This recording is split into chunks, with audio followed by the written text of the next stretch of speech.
I'm excited about it because I make more money in crashes than I do when they go up. So, but for the average person, they'll get wiped out. I'm afraid at the worst, I hope I'm wrong, but I think we're heading for a global depression.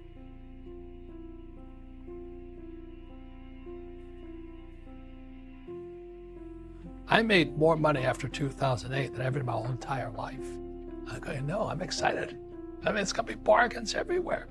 But everybody else, oh, you're pessimistic. No, I'm actually optimistic. Mm-hmm.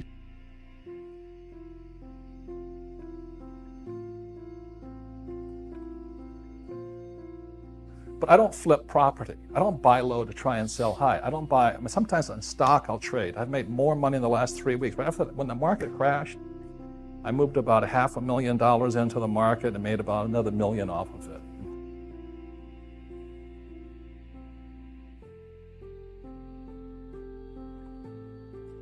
And the reason people are poor or getting their asses kicked out there is because they're wimps. Pure and simple. And that I cannot give anybody, but you have to give it yourself.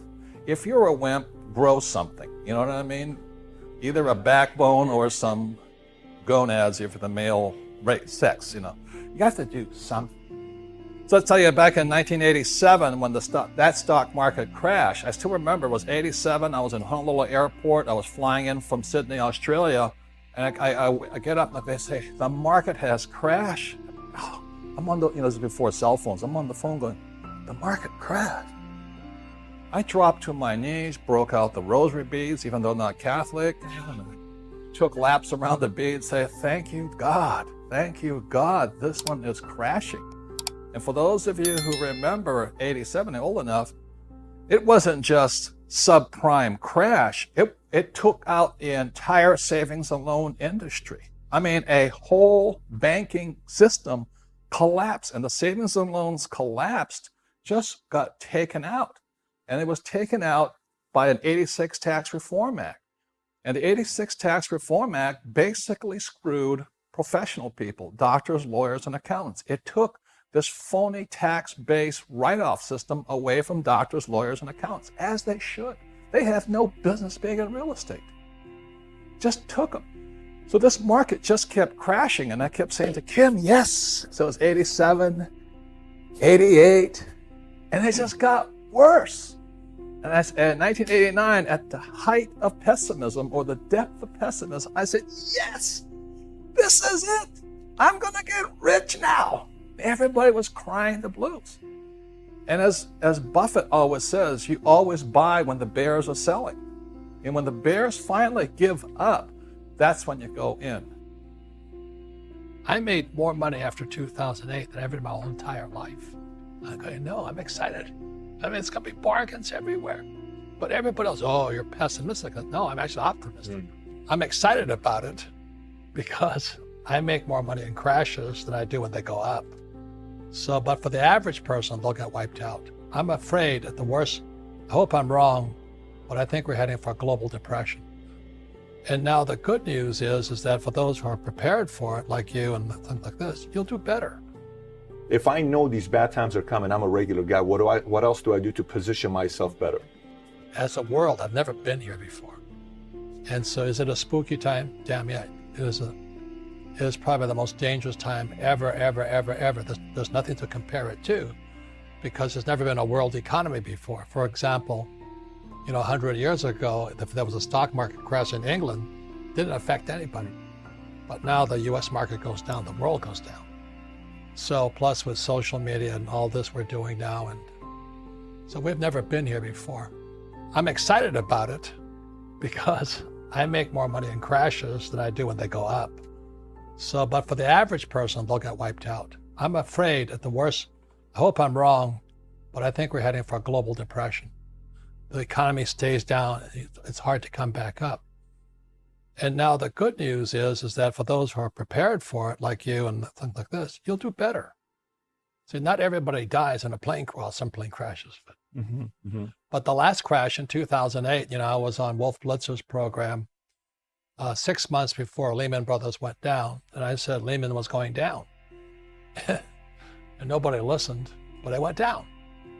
And so I've been expecting this market to go down for quite a while. And I'm concerned about my fellow human beings. But as you know, most Americans are clueless. They don't know what's going on.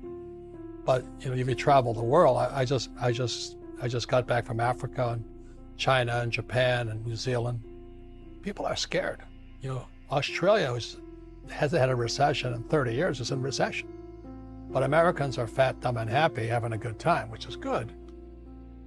So let me just say this. People say, what can I do? Well, everybody can go out and buy silver right now. Silver price went down today. It's good news. It's less than $20. Everybody in the world can afford $20. But again, out of 100, only 2 might buy silver. This is the greatest opportunity in the history of the world. It's also the worst time in world history. But what you do with it is up to you. Hope is for hopeless people. There's only activity. What do I do to be prepared for a time like this? Well, first of all, everybody can do something, but they won't. And that's the problem. The reason, who stole my pension, there was plenty of money in it, but nobody did anything. They just stole it. People did nothing. It's like I said, when the crash came in 2008, not one of those guys went to jail, got paid bonuses. So there's something rotten inside America. And I think the problem with many Americans is they're complacent. They expect, well, it'll heal itself again. So the thing that everybody can do.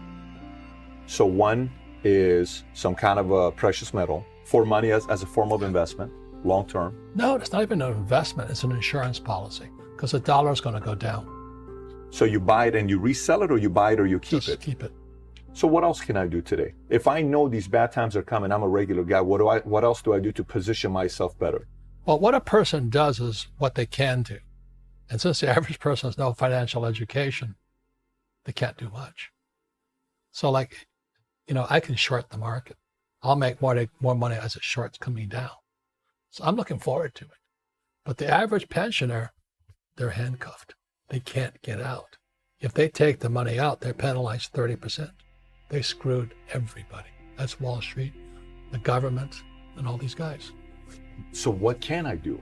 You should have gold and you should have silver. You should have museum quality artwork and real estate. Income producing real estate.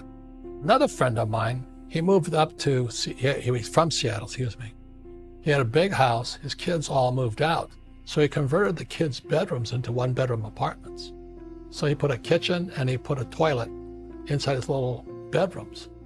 And so he now rents out 4 bedrooms. He's making more money today than ever before because a lot of workers commute to Seattle. So they come in, they check in, they come in on Sunday night, they check out Friday afternoon. So the point is, everybody can do something, but you got to figure out what you can do. All you losers out there who thought your house was an asset, and all you losers who are flipping property. Flipping is capital gains. The name of our company is Cash Flow. Cash flow and capital gains. Flippers and traders, guys who are buying stock low and selling high, buying real estate low and selling high, they're called flippers, and people who buy and sell stock are called traders. They're investing for capital gains. I do that occasionally, but generally I'm only selling because I'm moving up to something else. Like when I met Kenny for the first time, we had some losing 30-unit apartment houses. And I asked Kenny, I said, what can I do? He says, get rid of them. He says, I can't help you at 30 units. You have to go to 150. I said, oh, okay. So Kim and I sold several small 30-unit apartment houses, and we went up to our first 150-unit apartment house. Now we're over 1,000 units together. But that's the only reason we flip, because we're moving up 1031ing tax-free exchanges into bigger properties. Why? Because you have economies of scale of management. Does that make sense, you guys? Yeah. But I don't flip property. I don't buy low to try and sell high. I don't buy, sometimes on stock I'll trade. I've made more money in the last 3 weeks. But when the market crashed, I moved about $500,000 into the market and made about another $1 million off of it. In just 3 weeks. Good ROI, But I haven't sold yet. I'm kind of waiting. So I do flip stocks, trade stocks. But you have to know when and what to do. That's all I'm saying here, okay?